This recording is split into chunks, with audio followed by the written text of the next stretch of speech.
1993 সালের 21শে জুলাই কি হয়েছিল? রক্তাক্ত হয়েছিলেন মমতা বন্দ্যোপাধ্যায়। পুলিশ কি সত্যি তার মাথা ফাটিয়ে দিয়েছিল, কোমর ভেঙে দিয়েছিল? সত্য ফাঁস হবে আগামী রবিবার 20 জুলাই। পিনাক্কি বলছে, দেখতে ভুলবেন না। আর আজ আলোচনা হবে এবারের 21শে জুলাই মমতা বন্দ্যোপাধ্যায় কি কি বলবেন তা নিয়ে। ভয়ে তিনি যে মেনু বদলে ফেলেছেন সেটাই আজ আলোচনা করব। 2026 সালের ভোটের আগে কোন ভয়ে মমতা মেনু বদলে ফেললেন সেই আলোচনা যদি ভালো লাগে তাহলে অবশ্যই সাবস্ক্রাইব করবেন পিনাক্কি বলছে চ্যানেল। আর এখন পিসি ভাইপো 21শে জুলাইয়ের মঞ্চ থেকে কি কি বলবেন তা নিয়েই দেখুন এবং শুনুন পিনাক্কি বলছে। বন্ধুরা, 21শে জুলাইয়ের কথা মনে এলেই একটা মেনু চোখের সামনে ভাসে, ডিম ভাত। অনেকে আবার এটাকে সন্ধি করে বলেন ডিমযুক্ত ভাত, ডিম ভাত। কিন্তু আমি যে সেই মেনুর কথা বলতে এখানে বসিনি সেটা আপনারা নিশ্চয়ই বুঝেছেন। আর এই সিঙ্গাড়া জিলিপি মেনু যে আসলে মিথ্যা, মমতার আরো একটা মিথ্যা প্রচার, সে প্রমাণ আজ আমি আপনাদের দেখিয়ে দেব। এই সিঙ্গাড়া জিলিপি নিয়ে সরকারি বিজ্ঞপ্তি নাকি প্রকাশ করেছে কেন্দ্র, আর তা নিয়ে মমতা যে মিথ্যা ভাষণ করছেন তার প্রমাণ আমি দেখাবো। সঙ্গে 3টি ভয়ের কথা বলবো, যে ভয়ের জন্য এবার মমতা বন্দ্যোপাধ্যায় তার মেনুটাই বদলে ফেলেছেন। মেনু মানে কি জানেন তো? প্রতি বছর 21শে জুলাই মমতা বন্দ্যোপাধ্যায় ধর্মতলার মঞ্চ থেকে কিছু খাওয়ান, পাবলিককে খাওয়ান কিছু। সেই খাওয়ানোটা এবার একেবারে অন্য রকম হয়ে যাবে। একটা সময় মানে যখন যুব কংগ্রেসের নেত্রী তৃণমূল দল তৈরি করলেন তখন থেকেই এই 21শে জুলাইয়ের মঞ্চটা ছিল বার্ষিক বামেদের অত্যাচারের কথা তুলে ধরার মঞ্চ। কিন্তু মমতা বন্দ্যোপাধ্যায় ক্ষমতায় আসার পর থেকেই আস্তে আস্তে বামেদের কথা বলাটা বন্ধ করে দেন। গত 10 বছরে আর তার মুখে সেটা শোনা যায়নি। তিনি এখন বিজেপির নিন্দা করেন, কেন্দ্রকে আক্রমণ করেন। সেটাই স্বাভাবিক, কারণ যার অস্তিত্ব রয়েছে তাকে নিয়েই তো তিনি কথা বলবেন। একটা বিষয় দেখুন, প্রতি বছর এই 21শে জুলাইয়ের আগে না একটা জল্পনা তৈরি করা হয়। গত বছরও হয়েছিল। ভাইপো কি 21শে জুলাইয়ের মঞ্চে থাকবেন? 2024 সালে ভাইপো বিদেশে ছিলেন, তিনি এলেন 21শে জুলাইয়ের মঞ্চে থাকলেন। এবারেও ভাইপো নেই, ভাইপো কোথায়? পরে জানা গেল ভাইপো বিদেশে গেছেন চিকিৎসার জন্য। তিনি ঠিক এসে গেছেন 21শে জুলাইয়ের আগে। তিনি কলকাতায় এসে দিদির সঙ্গে পা মিলিয়ে, হ্যাঁ পিসকে উনি দিদিই বলেন, পা মিলিয়ে রাজপথে নামলেন। কিন্তু কেন নামলেন? আসলে 26,000 চাকরি চলে গেছে, টেট মামলায় নাজেহাল সরকার, দিয়ে দিতেই হবে বলে সুপ্রিম কোর্ট বলার পরেও দেওয়া যাচ্ছে না, অযোগ্যদের থেকে টাকা ফেরত নিতে হবে বলা সত্ত্বেও রাজ্য সরকার তা নিতে পারছে না। একের পর এক মামলা। তার মধ্যেই আগস্টেই আরজি করের সেই অভয়ার মৃত্যুর 1 বছর পূর্ণ হচ্ছে। সেসবের মাঝখানে দিদি এবং তার ভাইপোর বড় সমস্যা তৈরি করে দিয়েছে কালীঘাটের ম্যাঙ্গো। কসবা আইন কলেজে ভাইপো ঘনিষ্ঠরা যেভাবে তৃণমূলেরই এক কন্যাকে গণধর্ষণ করেছে, তারপর না পিসি ভাইপোর মুখ দেখানোর জো ছিল না। তাই প্রথমবার একসঙ্গে দল বেঁধে জনতার মাঝখানে রাস্তায় নামলেন তারা। একটা অজুহাত দরকার ছিল, বাঙালি বিপদে। এই অজুহাতটা দিয়ে এই সব কিছু থেকে দৃষ্টি ঘোরানোর জন্য তারা রাস্তায় নামলেন। আসলে এই মিছিলটা করতে হলো ভয়ে, অনেক ভয়। এতদিন ধরে রাজনীতি দেখছি, রাজ্য রাজনীতিতে কখনো শোনা যায়নি বা দেখা যায়নি 21শে জুলাইয়ের আগে আগে তৃণমূল কংগ্রেস কোনো কর্মসূচি নিয়েছে। মোটামুটি জুলাই মাসের প্রথম থেকে, কেন জুন মাস থেকেই তৃণমূল গোটা রাজ্যে 21শে জুলাইয়ের প্রচার সভা করে। 21শে জুলাইয়ে মানুষকে নিয়ে আসতে হবে ধর্মতলায়, তার প্রচারটা করে বছরের পর বছর। এবছর হঠাৎ 21শে জুলাইয়ের কদিন আগে এই মিছিল কেন? আসলে ভয় পেয়েছে তৃণমূল।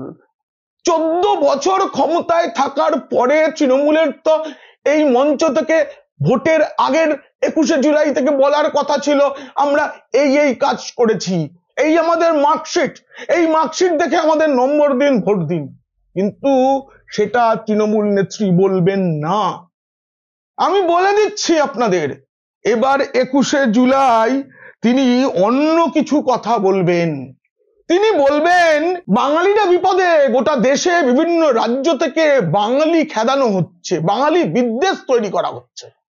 কিন্তু কেন? প্রথমত, যাদের তাড়ানো হচ্ছে তারা বাংলা বললেও তারা বাঙালি নয়, তারা বাংলাদেশি, অনুপ্রবেশকারী বাংলাদেশি। এটা পরিষ্কার হওয়া দরকার। মুখ্যমন্ত্রী তথা তৃণমূল কংগ্রেস যেটা প্রচার করছে সেটা সম্পূর্ণ ঠিক নয়। তবে আমি এটাও বলছি যে আজ গোটা দেশে বাংলায় কথা বলা মানুষদের নিয়ে একটা সন্দেহের অবকাশ তৈরি হয়েছে। কিন্তু প্রশ্ন হচ্ছে, পশ্চিমবঙ্গ ছেড়ে এত বাঙালি অন্য রাজ্যে কেন? যে কোনো রাজ্যে কোনো নির্মাণ কাজের সময় দুর্ঘটনা হলেই কেন জানা যায় যে বাঙালি শ্রমিকের মৃত্যু হয়েছে? আর জানেন, আপনাদেরও হয়তো একই অভিজ্ঞতা, আমার বন্ধু বান্ধবরাও বলে, বাইরে যারা কাজের জন্য থাকে তারা বলে বাঙালি মানে পরিযায়ী। এই পরিচয়টা তৈরি হয়ে গেছে বিভিন্ন রাজ্যে। গরিব এবং গ্রামীণ বাঙালিকে পরিযায়ী বানানো ছাড়াও গত 14 বছরে তৃণমূল আরেকটা মহাপাপ করেছে, যেটা রাষ্ট্রের জন্য মহাপাপ। বাংলাদেশ থেকে আসা অনুপ্রবেশকারীদের সহজে আধার কার্ড, ভোটার কার্ড সব বানিয়ে দেওয়া হয়েছে। এগুলো কোথাও কোথাও প্রত্যক্ষভাবে তৃণমূল নেতারাই করেছেন, আবার কোথাও কোথাও তাদের আশ্রয়ে থাকা লোকজন করেছেন। তবে এ ব্যাপারে তৃণমূল নেতাদের কিন্তু একটা বিষয়ের প্রশংসা করতে হবে, গোটাটাই কিন্তু বিনা পয়সায় হয়নি, অনুপ্রবেশকারীদের থেকে মোটা টাকা নেওয়া হয়েছে। এইটা তৃণমূলের একটা গুণ। তৃণমূল একটা অর্থনৈতিক পরিবেশ দলের মধ্যে তৈরি করে, কারণ এই যে যা যা হচ্ছে এই গোটা টাকা না একবারে ওপর পর্যন্ত ভাগ যায়। এতে রাজ্যের রাজস্ব বৃদ্ধি হয় না, কিন্তু তৃণমূল কংগ্রেসের রাজস্ব যে বৃদ্ধি হয় তার প্রমাণস্বরূপ আমি দেখাবো বাংলায় সবচেয়ে প্রচারিত সংবাদপত্রের একটা কাটিং করে ফেলেছেন। ঘরে যাবে আধার কার্ড। হ্যাঁ বন্ধুরা, আপনারা জানেন কোচবিহারের গীতালদহ, দিনহাটা, উত্তর 24 পরগনার বাগদা, মালদহের বামনগোলা, বৈষ্ণবনগর, কালিয়াচক, হরিশ্চন্দ্রপুরে এরকম আরকাঠিদের সন্ধান পুলিশ পেয়েছে, এই রাজ্যের পুলিশই পেয়েছে, যারা অল্প পয়সায় আধার কার্ড বানিয়ে দেয়। রেট ফিক্সড, প্রতি আধার কার্ড 12,000 টাকা। 40,000 দিলেই হাতে আসল কার্ড। আগেরটা ছিল আধার কার্ড আর এটা ভোটার কার্ড। ভোটার লিস্টে নাম তোলার জন্য অবশ্য তৃণমূল একটু বেশি পয়সা চার্জ করে, এটা বড় ব্যাপার। তো বাংলাদেশ সীমান্ত এলাকায় তৃণমূল নেতাদের সব এই কাঁচের দরজা লাগানো ঝকঝকে একদম ডিজিটাল সেন্টার দেখা যায়। সেসব ডিজিটাল সেন্টার থেকে এপারে এলেই হাতে হাতে ভোটার কার্ড দিয়ে দেওয়া হয়, মাথা পিছু 40,000 টাকা। এবার দেখুন, বঙ্গেও ভোটার তালিকার বিশেষ সমীক্ষা, বিহারের পর বাংলাতেও। এখানেই তৃণমূলের ভয়, আগস্টের প্রথম সপ্তাহ থেকে নির্বাচন কমিশন বাংলায় ভোটার তালিকার নিবিড় সমীক্ষা শুরু করবে। যেটুকু জানা যাচ্ছে 2 থেকে 3 কোটি, হ্যাঁ ঠিক শুনছেন, 2 থেকে 3 কোটি ভুয়ো ভোটারের নাম বাদ চলে যেতে পারে। তাই মমতা এখন বাঙালি অস্মিতার উপরে ভর করতে চাইছেন। মনে রাখতে হবে, ভিন রাজ্যের লোকেদের তিনি বহিরাগত বলেন, সব সময় বলেন। আজ বাঙালিকেও তো অন্য রাজ্যে বহিরাগত শুনতে হচ্ছে, সৌজন্যে মমতা বন্দ্যোপাধ্যায়, তারই বদান্যতায়। মনে রাখতে হবে, এই যে সীমান্ত দিয়ে, বাংলার সীমান্ত দিয়ে যেসব অনুপ্রবেশকারীরা আসছেন, সহজেই যারা আধার কার্ড পেয়ে যাচ্ছেন, ভোটার কার্ড পেয়ে যাচ্ছেন, ভোটার তালিকায় নাম তুলে নিচ্ছেন, তারা সবাই এই রাজ্যে থাকছেন না, কারণ এই রাজ্যে কাজ নেই। তারাও চলে যাচ্ছেন বাংলার সত্যিকারের পরিযায়ী শ্রমিকদের মতোই অনুপ্রবেশকারীরাও বাঙালি সেজে অন্য রাজ্যে কাজের জন্য চলে যাচ্ছেন, সেখানে ঝুপড়ি করে থাকছেন, সেখানে আস্তানা গাড়ছেন। ভোটের জন্য তৃণমূল নিতে পারে, তৃণমূল এদের দায়িত্ব নিতে পারে, কিন্তু অন্য রাজ্যের সরকার এই বোঝা কেন নেবে বলুন তো? একটা রাজ্যের জনসংখ্যা বেড়ে গেলে, কর্মীর সংখ্যা বেড়ে গেলে সেখানকার অর্থনীতিতে চাপ পড়ে, স্টেট জিডিপিতে প্রভাব ফেলে।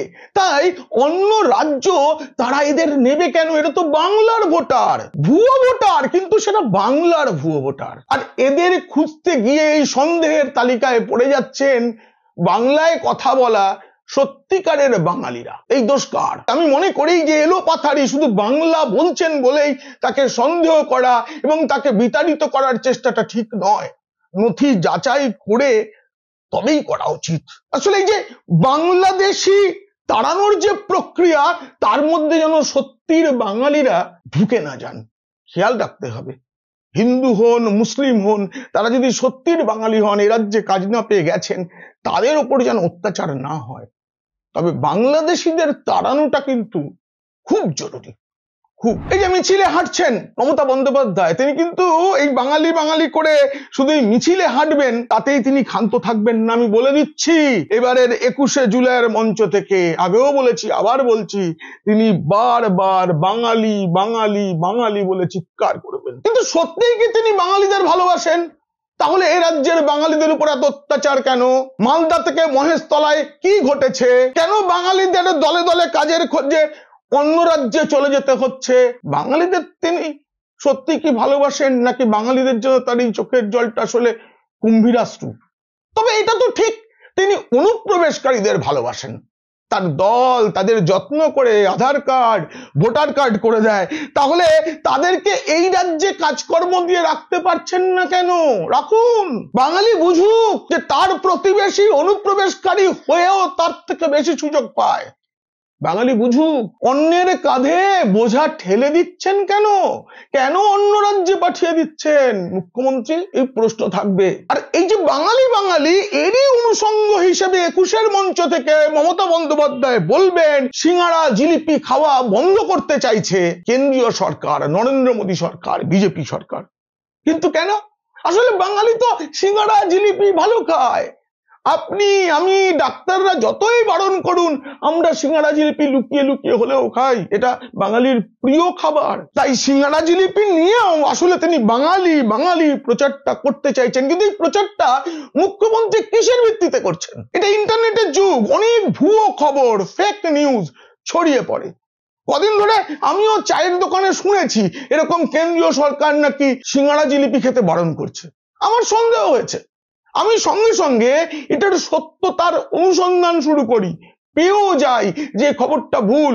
ঠিক করেছিলাম আপনাদের কাছে সেই প্রমাণ সহ বক্তব্যটা জানাবো, কিন্তু তার আগে দেখি স্বয়ং মুখ্যমন্ত্রী টুইট করে বাংলায় এটা হতে দেওয়া যাবে না বলে লিখে দিলেন। তার দল বড় বড় করে বলল যে খাওয়া দাওয়ার উপর কেন্দ্রের ফতোয়া মানবে না রাজ্য সরকার। সেটা খবরের কাগজে ছাপাও হয়ে গেল, মিডিয়া প্রচারও করলো, কিন্তু কেন কেউ খুঁজে দেখলো না কেন্দ্রীয় সরকার কি আদৌ এরকম কিছু বলেছে কিনা। এই দেখুন সেই চিঠি। এটা কোনো বিজ্ঞপ্তি নয়, কোনো রাজ্যকে নির্দেশ নয়। আপনারা যারা সরকারি দপ্তরে গেছেন তারা দেখবেন সরকারি দপ্তরের নোটিশ বোর্ডে কর্মীদের জন্য উপদেশমূলক কিছু বিবৃতি দেওয়া হয়। ঠিক একইভাবে কেন্দ্রের স্বাস্থ্য মন্ত্রক এটি পাঠিয়েছে অফিসের বোর্ডে, ডিপার্টমেন্টের বোর্ডে ঝুলিয়ে রাখার জন্য। কেন? এতে বলা হয়েছে যে ভারতে ইদানিং ওবেসিটি খুব বাড়ছে। আপনারাও জানেন, ঘরে ঘরে স্থূলতার সমস্যা, ওজন বেড়ে যাচ্ছে। এই ওজন বেড়ে যাওয়ার সমস্যার হাত থেকে বাঁচতে গেলে কি কি করা উচিত, কি কি করা উচিত না, সেই সংক্রান্ত একটা পরামর্শ।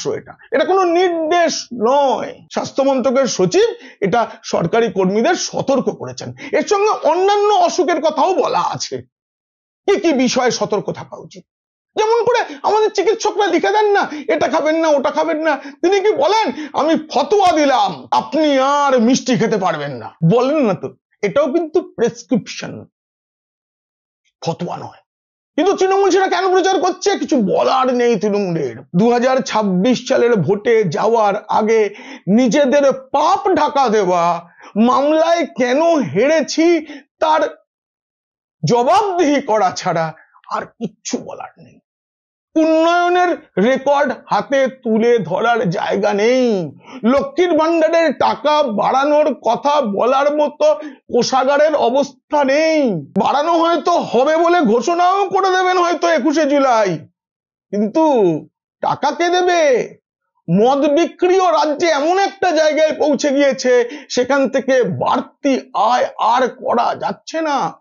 বছরে 22,000 কোটি টাকা রোজগার করছে মদ বিক্রি করে, আর কত বাড়বে?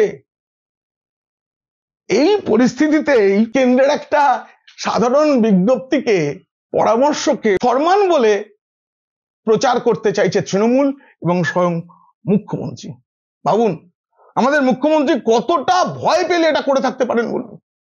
একটা কথা আছে না, কাকে কান নিয়ে গেছে বলে শুনেই কাকের পেছনে দৌড়ানো, এটা ঠিক তাই। 14 বছর সরকার চালানোর পরে তো 21শে জুলাইয়ের মঞ্চ থেকে উন্নয়নের কথা বলা দরকার ছিল। দেখো কত রাজ্যের মানুষ আমার রাজ্যে বাস করে, কাজ করে, পয়সা পায়, আর সেখানে বলতে হচ্ছে আমার রাজ্যের কত মানুষ রাজ্যে রাজ্যে কাজ করে এবং তারা বিপদে। লজ্জা। এটা শুধু তৃণমূল সরকারের লজ্জা নয়, শুধু তৃণমূল দলের লজ্জা নয়, মুখ্যমন্ত্রী মমতা বন্দ্যোপাধ্যায়ের একার লজ্জা নয়, লজ্জাটা আমাদেরও। আমি বলছি সাংবাদিকতায় যারা বাংলা সাংবাদিকতায় কাজ করেন তাদেরকেও আজকে বেঙ্গালুরু, গুড়গাঁও, হায়দ্রাবাদ শহরে গিয়ে থাকতে হচ্ছে, কারণ কলকাতায় বসে অনেক সংবাদ মাধ্যমই কাজ করতে চাইছে না। এমনকি বাংলা সংবাদ মাধ্যমের হেডকোয়ার্টার বিজেপি শাসিত অসমেও হচ্ছে। কিন্তু মমতা বন্দ্যোপাধ্যায় এটা জানেন যে 21শে জুলাইয়ের মঞ্চ থেকে তিনি যখন সিঙ্গাড়া জিলিপি নিয়ে গলা কাঁপিয়ে বক্তৃতা করবেন, বৃষ্টি পড়ছে, ভিজতে ভিজতে বলবেন, সংবাদ মাধ্যম তো আছে, পোশাক, খবরের কাগজ, সংবাদ মাধ্যম সেগুলো দেখাবে। অনেক বাঙালি সিঙ্গাড়া জিলিপির সঙ্গে সেই মিথ্যাটাও খাবে। আরো একটা কথা তিনি 21শে জুলাইয়ের বক্তৃতায় বলবেন ডিভিসি আমাদের না জানিয়ে জল ছেড়ে দিয়েছে। এই সংক্রান্ত না প্রমাণ আমার হাতে আছে। ডিভিসি কিভাবে জল ছাড়ে, রাজ্য জানি না বলতে পারে কিনা, এটা নিয়ে আমি খুব তাড়াতাড়ি একটা প্রতিবেদন করব। তবে আজকে আপনারা একবার দেখুন ডিভিসি নিয়ে, তার জল ছাড়া নিয়ে মুখ্যমন্ত্রী মমতা বন্দ্যোপাধ্যায় কি বলেছেন। বিরোধী দলনেতা শুভেন্দু অধিকারী সেটা নিয়ে একটা ভিডিও বানিয়েছেন, টুইট করেছেন। ডিভিসিতে যদি ডিসিন্টেশনের কাজটা হয়, খনন কাজটা হয়, তাহলে কিন্তু 4 লক্ষ মেট্রিক কিউসেক টন জল, 4 লক্ষ মেট্রিক কিউসেক টন জল, 4 লক্ষ মেট্রিক কিউসেক টন জল তারা আরো বেশি অধিক ধরতে পারে। এই পর্যন্ত খুব দুঃখের সঙ্গে বলছি এবং দুর্ভাগ্য হলেও সত্য, একদিকে বৃষ্টি হয়েছে, অন্যদিকে প্রায় 27,000 লক্ষ, ভালো করে সংখ্যাটা শুনুন কত জল ছেড়েছে, 27,000 লক্ষ কিউবিক মিটার, 27,000 লক্ষ কিউবিক মিটার, 27,000 লক্ষ কিউবিক মিটার। আবার বলছি, কেউ ভুল করবেন না, আমার যাবার সময় হলো,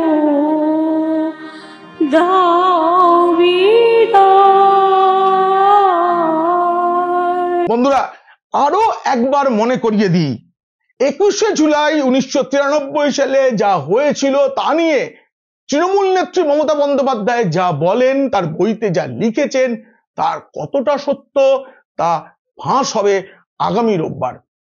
20 জুলাইয়ের পিনাক্তি বলছে দেখতে ভুলবেন না। আর আজকের ভিডিও কেমন লাগলো জানিয়ে অবশ্যই কমেন্ট করুন। ভালো লাগলে বন্ধুদের, খারাপ লাগলে শত্রুদের শেয়ার করুন।